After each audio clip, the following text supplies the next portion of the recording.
دەیان کێڵگەی پەلەوەری لە سنووری پارێزگای سلێمانی نزیک بوونەتەوە لە شکستهێنانی تەواوەتی و لە ماوەی چەند مانگی ڕابردوو دەڵێن هەر یەکێکیان نزیکەی 50 بۆ 80 ملیۆن دینار زیانی بەرکەوتووە.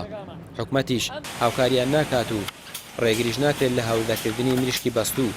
لەگەڵەوەشدا گرانی نرخی ئەڵەف و کارەبا و ڤاکسینیش هۆکارێکی دیکەی ئەو زیانە زۆرەیە کە بەریان کەوتووە. 30 ملیاریش تا 40 ملیاریش خاوەن قاعە زەرمەند بوو. ئەنی هیچ ساحب قاعەیەک نییە کە 3200 دینار بۆ 250 دینار کیلۆی لەسەرێتی داوێتی بە 2000 دینار بە 1900 دیناریش فرۆشراوە.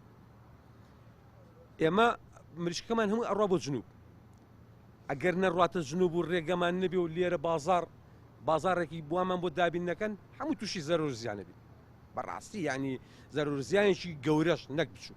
والله حکومت بەرپرسە حکومت چییە خۆ ئێمە بەرپرسنی حکومت بەرپرسە حکومت بابێ ڕێو شوێن دابنێ و سعر دابنێ ئێمەش ناڵین گران با لە مەعمەل عەلەفەکانەوە لە دەرمانەوە لە دکتۆرەوە ئەوان دابەزێنێ و ئێمە شتێک یعنی ببینە حەدی وەسەط هەم فەقیریش و هەمیت.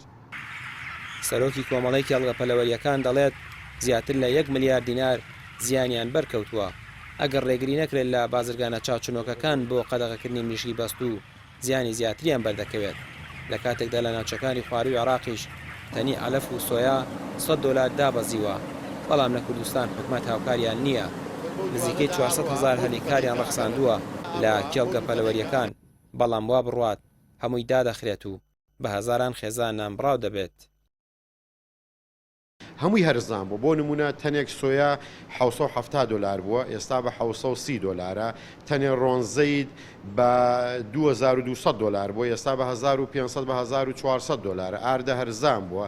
تەنێ گەنم بە 840,000 دینار بووە، ئەمڕۆ بە 710,000 دینارە. گەنمەشامی بە $510 بووە، ئەمڕۆ بە $430. واتە بەپی ئەو موادانەی کە عەلەف هەرزان بووە ئەبوو تەنی ئەلەف $100 هەرزان بووە. بەڵام بەداخەوە ڕقابەی چاودێری لە هەرێمی کوردستاندا نییە. ئەتوانم بڵم بۆ دەوڵەمەند نییە، بۆ فەقیر و هەژار لەوانەیە هەبێ.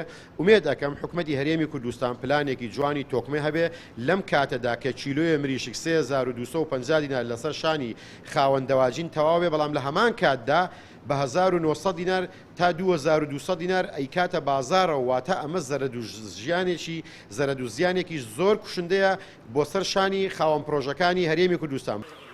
خاوەنی کێڵگە پەلەوەریەکان دەڵێن نرخی هەر کیلۆیەک مریشک نزیکەی 3250 دینار لەسەر خۆیان دەکەوێت و بەکەمتر لە 2000 دینار دەفرۆشرێت لە بازاڕەکانە. ئەوە شوای کردووە کێڵگە پەلەوەریەکان زیانی زۆریان بەربکەوێت و بەشێکیشان بەهۆی ئەو زیانە زۆرەی لیان کەوتووە وازیان لە کارەکانیان هێناوە. ڕامیار عوسمان، کەناڵی پێام، سلێمانی.